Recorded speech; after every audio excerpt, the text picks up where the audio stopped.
Good morning. Jonah running from God and Jonah returning to God. Now, it's stressful to run from God. We've all done it. I want you to hear. The word of the Lord came to Jonah, the son of Amittai, said, "Arise, go to Nineveh, cry out against it, for their wickedness has come up before me."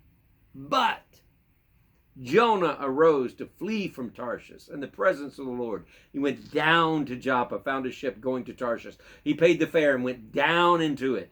And then he found out that the mariners were afraid and they were going down into the sea. And Jonah had gone down into the boat to go fast asleep. And they said, "What do you mean, oh sleeper?" He said, I serve God. He told them the story. He spilled it, how he was running from God. Here, these Phoenicians, they're great sailors, and they believe in many gods, but now they know about this God who's actually the God of the seas, and so it gets their attention. And he says, "Why have you done this? Pray to your God." Jonah could say, "There's no reason for me to pray to God. God's not listening to me because I'm not listening to him, and I'm on the run from God." But what happened? Well, you know the story. He said, what shall we do that the sea may be calm?" You know what he says? He says, "Throw me over. Pick me up and throw me into the sea, for the sea will be calm, for I know this great tempest is because of me." Have you ever felt like that? All the trouble going on in your house, all the trouble going on in your life was because you're running from God? You know, it happens so many times. Where are you going to go? There's no place you can go on earth. And why would you run? He loves you more than anybody else in the world. He cares for you more than anybody else in the world. He knows all the circumstances, the contingencies about what he's called you to do. And obviously he's not called you to go into something where you're going to fail in that. He's called you into something that God wants you to be a part of.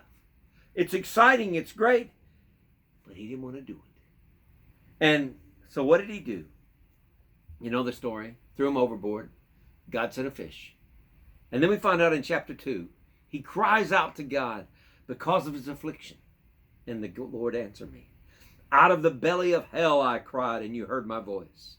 For you cast me into the deep. Your billows, your waves. Yet I will look again towards your holy temple." And then he says, "I went down to the moorings of the mountains." You know, he was taking a scream machine ride in that whale. It was pretty incredible. God was using human circumstances, supernaturally timed, to get him back on track. Now, God will do that. I remember one time that when I was dating in high school, and I had been very rude to one of the girl that I was dating's mother. I thought I knew everything. You know, I had the right to tell her what the circumstances was going to be. Can you believe I was that impudent? But I was. And then later on, I got saved, and God started working in my heart. And it had been years after that. And God convicted me one day, and he said, "You know what, Stacy? You were terribly wrong in that." And so I said something to God. I said, "Well, God, if you'll bring that person into my path," I didn't have a clue where they were. It had been years. "Then I'll ask their forgiveness and I'll humble myself before them." And that was great. It was gracious of me, right? Well, I was going to Georgia State at the time. There were 2 lines that came out in the B&D, a cafeteria that seated about 500 people.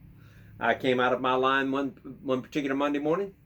Guess who's coming out of the other line? Haven't seen in years. This lady, the girl I dated's mother.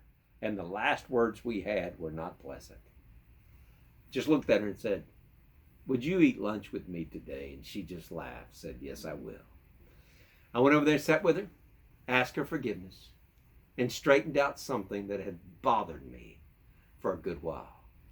You know, you can't run from God, and he will use circumstances to get you back on track.